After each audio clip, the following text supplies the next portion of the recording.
আমরা একটা অসুস্থ প্রজন্ম তৈরি করে যাচ্ছি।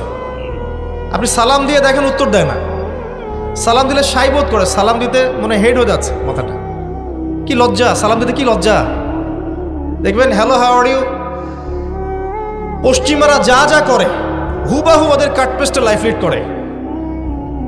জুমার নামাজও ঠিক মতো পড়তে যায় না। আমরা কি প্রজন্ম তৈরি করছি চিন্তা করে দেখবেন। মাদক, এই যে একটু আগে স্যার বলে গেলেন না, ম্যাক্সিমামই অল্প কিছু মানুষ বাদ দিয়ে, যারা একটু ধর্মকর্ম চর্চা করে, এইসব মানুষ বাদ দিয়ে ম্যাক্সিমামই মাদকের সাথে সম্পৃক্ত।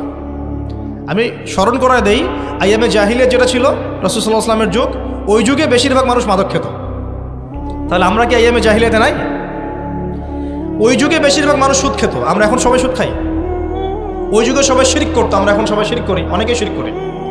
ওই যুগে গোত্রীয় হানাহানি ছিল, এখন এই গোত্রীয় হানাহানিগুলো পুরো গ্লোবালি হানাহানিতে রূপ নিয়েছে। আর দেশে দেশে হানাহানি, একটা দেশের মধ্যে পক্ষে বিপক্ষে হানাহানি, এগুলো তো রূপ নিয়েছে। কিছুই পরিবর্তন হয়নি আলটিমেটলি, বরং ওই আইয়ামে জাহিলিয়াতের চাইতে বড় স্কেলে চলছে।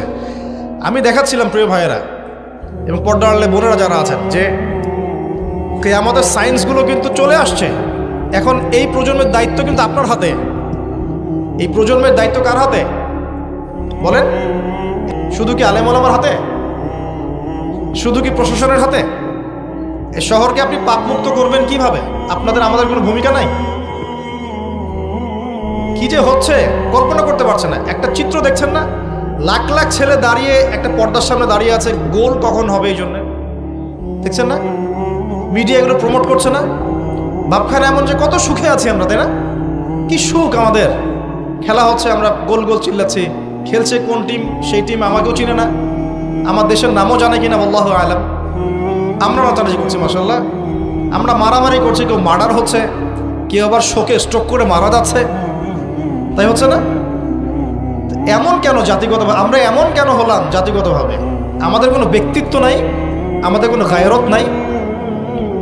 আমাদের তো যুদ্ধের হিস্ট্রি আছে, আমাদের বীরত্বের হিস্ট্রি আছে, আমাদের ভাষা আন্দোলন হিস্ট্রি আছে। দেশের কনসেপ্ট বাদ দিয়ে ইসলামের কনসেপ্টও যদি বলেন, আমরা তো তারেক বিন জিয়াদের উত্তরসূরি, বিন কাসিমের উত্তরসূরি, খালেদ বিন ওয়ালিদ, উমর ইবনুল খাত্তাবের উত্তরসূরি। আমাদের কোনো গায়রত নাই। পশ্চিমারা একটা কিছু লঞ্চ করবে, সবাই নাচানাচি করবে, আমরা সেখানে গা ভাসিয়ে দিব। কিছু কিছু মুসলিম কান্ট্রি ওগুলোতে জয়েন হবে, আমরা মনে করবো এটা হালাল হয়ে গেল। অনলাইনে দেখলাম একজন লিখেছেন, আরেকজন বক্তব্য দিচ্ছেন, রাসূলুল্লাহ সাল্লাল্লাহু আলাইহি ওয়াসাল্লামও তো নাকি তার স্ত্রীর সাথে খেলাধুলা করেছেন। রাসূল সাল্লাল্লাহু আলাইহি ওয়াসাল্লাম তার স্ত্রীর সাথে দৌড় প্রতিযোগিতা করেছেন রাতের অন্ধকারে। মসজিদ নববীর মধ্যে ঈদের দিন উৎসব পালন করা হয়েছে নববীর মধ্যেই। এটার সাথে আপনি ফিফার দলিল টানছেন, এটা দিয়ে আপনি ফিফাকে জায়েজ করতেছেন। এখানে তো জুয়া হচ্ছে,